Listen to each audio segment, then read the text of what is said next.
Students exercise 3.1 का question number 5 हमसे क्या कह रहा है, बिल्कुल सिंपल है क्वेश्चन समझना।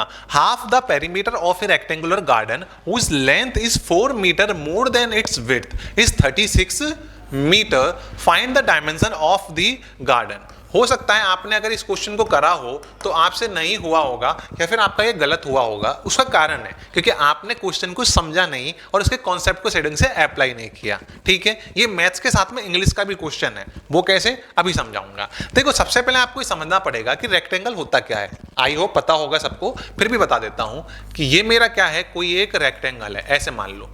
ठीक है, हाँ थोड़ा ऊपर नीचे हो गया, मैनेज कर लेना। क्वेश्चन हमसे कह रहा है, वैसे हमें पता होता है कि ये मेरी रेक्टेंगुलर की क्या है, लेंथ है, और ये मेरी क्या है, इसकी विड्थ है। Is it clear? मैंने इसको एल और इसको बी दे दिया, पहली चीज। अब यहाँ पे कुछ टर्म्स यूज हुई हैं, जैसे पेरीमीटर। पेरीमीटर क्या होता है सर? पेरीमीटर का मतलब मैं बता रहा हूं, आप ध्यान से समझना कि मान लीजिए कि यहां पर कोई एक बच्चा है चिंटू, ठीक है, उसको दौड़ने के लिए कहा इस गार्डन के ऊपर। दोनों चीज समझना, मैं यहाँ पे एरिया भी समझाऊंगा, पर पहले कॉन्सेप्ट समझना। चिंटू ने, ये ए पॉइंट था, यहां से दौड़ना स्टार्ट किया, यस सर, तो यहां से ये पॉइंट बी पर पहुंचा, बी से चिंटू गया सी पे, और सी से ये गया डी पे, और डी के बाद में ये वापस ए पॉइंट पे आ गया। तो टोटल इसने कितनी लेंथ कवर करी sir? A B plus B C plus C D plus D A.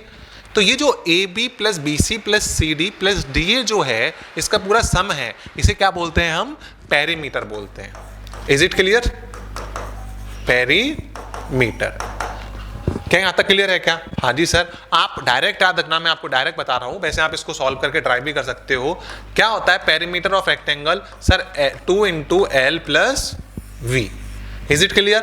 Yes sir. Area क्या होता है? वैसे इस क्वेश्चन में आई थिंक एरिया की जरूरत नहीं पड़ेगी, पर मैं फिर भी बता देता हूं। एरिया ऑफ रेक्टेंगल होता है L × B।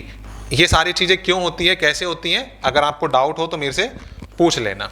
ठीक है, यहां तक क्लियर है क्या? Yes sir. अब ध्यान से देखना, क्वेश्चन ने हमको क्या कहा कि मेरी जो whose length is 4 metre more than its width. तो सबसे पहले अपन गिवन लिखते हैं। गिवन में हमें एक चीज पता लग गई, चाहो तो आप लेट कर सकते हो कि लेट लेंथ ऑफ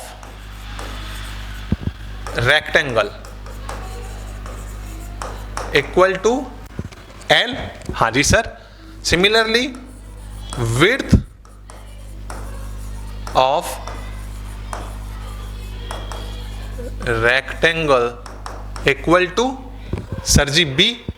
दो चीजें क्लियर है? हाँ जी सर। तो यहां से मेरे पास में क्या आ गया सर? L इक्वल टू, अब ये यहां से नहीं आया, क्वेश्चन से आया। क्वेश्चन ने क्या कहा? हुज लेंथ, मतलब रेक्टेंगल की जो लेंथ है वो 4 मीटर मोर देन है उसकी विड्थ से। तो क्या मैं ये कह सकता हूं L इक्वल टू, मेरी अगर विड्थ B है तो मेरी L क्या हो जाएगी? +4 हो जाएगी। फर्स्ट क्वेश्चन की कंडीशन यही है। हाँ जी sir. L equal to B +4, first condition पूरी हो गई। हाँ जी सर। लेकिन अपन को क्वेश्चन स्टार्ट जहां से हुआ उस पर फोकस करना है। क्वेश्चन ने क्या कहा, ध्यान से समझना। Half the perimeter of a rectangular garden. ठीक है, अब यहां पे इसने अंदर की कंडीशन दे दी। अब इस पे ध्यान नहीं देना है आपको, मैंने कहा था ना इंग्लिश का भी क्वेश्चन है। एक्चुअल में क्या है, half the perimeter of rectangular garden is 36 metre. ये वाला सेंटेंस यहीं पे कंप्लीट है, छोटा वाला। बीच में उसने एक अलग से सेंटेंस दे दिया। कभी इंग्लिश पढ़ो तो आप इसके अंदर देखना कि इस टाइप के सेंटेंस को क्या कहते हैं, कमेंट करके बताना। ठीक है, तो मेरा क्या हुआ, यहां से मैं एक तरीके से कह सकता हूं, क्वेश्चन ने क्या कहा कि half of perimeter of rectangle मेरे को कितना दे दिया सर? ये मेरे को दे दिया 36। तो अगर हाफ मेरा रेक्टेंगल का पेरीमीटर 36 है तो पूरे का कितना होगा? 72। वो अभी नहीं करना है, ठीक है। हमें वैल्यू दे दी 36, ये क्वेश्चन के हिसाब से है। लेकिन अगर हमारे पास वैल्यू नहीं है, हमें सिर्फ इस कॉन्सेप्ट से क्वेश्चन करना है, तो हम क्या सोचेंगे? क्या मैं ये कह सकता हूं पेरीमीटर का रेक्टेंगल क्या होता है? हाफ को हटा दो फिलहाल। पेरीमीटर ऑफ रेक्टेंगल क्या होता है सर? ये होता है 2 × L + B। अभी अभी हमने समझा। हाँ जी सर, इक्वल टू 36। लेकिन क्या ये रेक्टेंगल के पेरीमीटर के इक्वल है क्या? नहीं सर, ये तो हाफ है उसके। तो इसका मतलब क्या हो गया कि मैं इस पूरी वैल्यू को, मतलब 2 × L + B को मल्टीप्लाई कर दूं हाफ से। Yes sir. तो ये क्या हो गया? 2 से 2 गया तो मेरे पास क्या आ गया, L plus B equal to 36। लेकिन क्वेश्चन अभी कंप्लीट नहीं हुआ है, ध्यान रखना।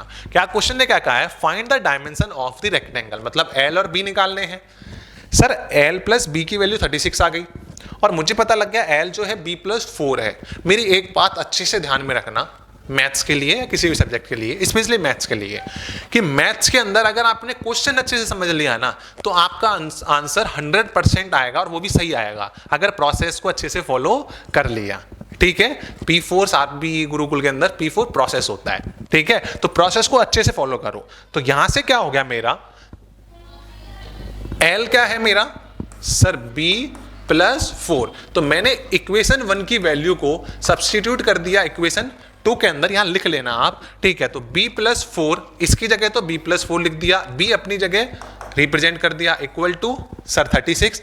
B और B कितने हो गए सर, 2B plus 4 equal to sir 36। तो क्या मैं इसको ये कह सकता हूं या रिप्रेजेंट कर सकता हूं कि sir 2B equal to 36 minus 4, 36 में से 4 गए तो सर 32। B इक्वल टू मेरा क्या आ गया, 32/2। तो कितना आ गया मेरा 8।